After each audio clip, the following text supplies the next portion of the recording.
초심으로 돌아온 사연 낭독. 무서운 사연 2개를 준비했습니다. 근데 세트장이 너무 초심 아니에요? 완전 초창기네. 누구시죠? 에? 아니요 저도 모르는 건 말이 안 되죠. 저 모르잖아요. 네, 모르겠습니다. 에? 네, 시작하겠습니다. 화성시에 사는 28살 진선미입니다. 10년 전 중3 겨울방학 직전이었습니다. 단축 수업이라 신나게 일찍 귀가해서 휴대폰 하다가 잠들었는데 꿈에서 학교에서 찐친이었던 소희가 나타났습니다. 소희는 아무 말도 없이 제 두 손을 꽉 잡고 똑바로 바라보면서 절대 손 놓지 마. 절대 손 놓지 마. 만 반복했죠. 손을 빼려 해도 소희는 놓아주지 않았고 절대 손 놓지 마. 너무 생생해서 무서웠던 찰나 휴대폰 벨소리가 들려 꿈에서 깼습니다. 근데 더 소름 돋는 건 전화가 꿈속에 나온 소희한테서 왔더군요. 신기해서 전화를 받는데 나 학교 책상 서랍에 지갑을 두고 왔거든. 같이 가줄 수 있어? 라더군요.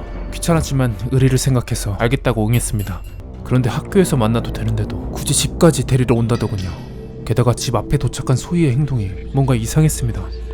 사람이 대답도 없고 의아하던 그때 갑자기 제 손을 꽉 잡고 끌고 가기 시작했습니다.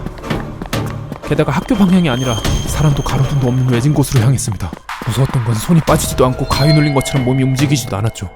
큰일 나겠다 싶어 진짜 죽을 힘을 다해 손가락을 있는 힘껏 빼는 순간 소희가 돌아갔고 전 몸이 붕 떠오르는 것처럼 정신이 혼미해졌습니다. 그때 소희가 낮은 목소리로 놓지 말랬지 씨발 거사. 그 말을 듣고 정신을 차려보니 소희는 온데간데 없었고 제가 서 있던 곳은 아파트 옥상이었습니다. 옥상 문고리를 꽉 잡고 말이죠. 절대 손 놓지 마. 절대 손 놓지 마. 그때 손을 놓길 잘했구나 하며 온몸에 소름이 돋았습니다. 그런데 더 믿기 힘들었던 건 제 손목에 소희가 세게 힘으로 눌렀던 자국이 있었습니다. 도대체 이게 꿈인 건지 현실인 건지 모르겠어서 소희에게 바로 전화해 물어봤더니 쌉소리 하지 마. 개꿈이야. 그제야 뭐에 홀렸구나 싶었죠. 여러분은 살면서 이런 경험이 있으신가요? 전 그때가 처음이라 하루 종일 무서워 숨을 헐떡헐떡 대다가 어쩔 수 없이 엽떡을 시켰습니다. 에? 아니요 거기서 그걸 시키시면 안 되죠. 매운 건 항상 옳습니다. 그럼 다음 사연입니다. 고딩이었던 2013년 겨울밤 평소처럼 아는 중학교 남자 후배와 버스를 타고 집으로 가고 있었습니다. 버스가 너무 붐비는 바람에 후배는 사람들 사이에 껴서 겨우 기둥을 잡고 서 있었죠. 옆에 있던 아저씨는 안쓰러웠는지 앞좌석에 자리가 나자마자 후배에게 앉으라며 친절하게 안내해 주셨습니다. 젠틀하시네 생각하며 계속 가고 있었는데 그 아저씨가 점점 제 쪽으로 붙기 시작하더군요. 앞에 앉은 동생을 바라보는 눈빛도 뭔가 이상했죠. 다행히 마침 환승할 정류장에 도착했고 동생은 정류장 앞이 자기 집이어서 먼저 들어갔죠. 저는 환승을 한 번 더 했어야 돼서 버스를 기다리고 있었습니다.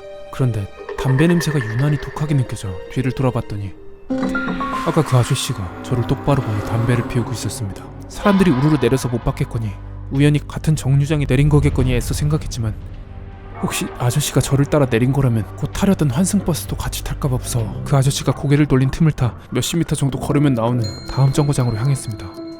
걸어가면서 그 아저씨가 따라오는지 계속 살폈지만 다행히 오진 않더군요. 그렇게 정류장에 도착해 안심하며 버스를 기다리는데 그 아저씨가 걸어오고 있었습니다. 전 등골이 얼어붙었고 배터리가 없어 꺼진 폰을 무작정 귀에 댄 후 아빠랑 통화하는 척 여기 버스 정류장이다 집에 가고 있다 또 소리를 질렀습니다. 그때 아저씨는 저를 지나쳐가는 게 보이는데 다시 돌아와 제 귀에 속삭였습니다. 멀리도 왔다 다리 아프게.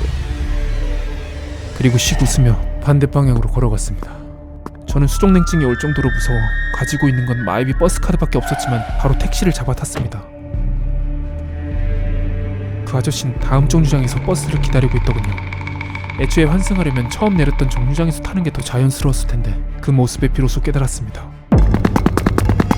저를 따라오려고 일부러 같이 내렸다는 걸. 전 집에 거의 다 와서 택시기사님께 사정을 털어놨고 기사님은 무사히 집에 왔으면 됐다며 감사하게도 택시비를 안 받으시고 그냥 가셨습니다. 그런데 몇 달 후 더 놀랐던 건 친구의 이야기였습니다. 동네에 남학생 여학생 가리지 않고 건드리려는 한 아저씨가 있었고 경찰에 검거되기 직전 다리에서 뛰어내려 크게 다쳤다더군요. 순간 머릿속 그 아저씨가 스쳤습니다. 만약 그날 그 아저씨와 버스를 같이 탔다면 제 인생은 완전히 달라졌을지도 모릅니다. 달라졌더라. 요즘 미국 달러가 강세라던데.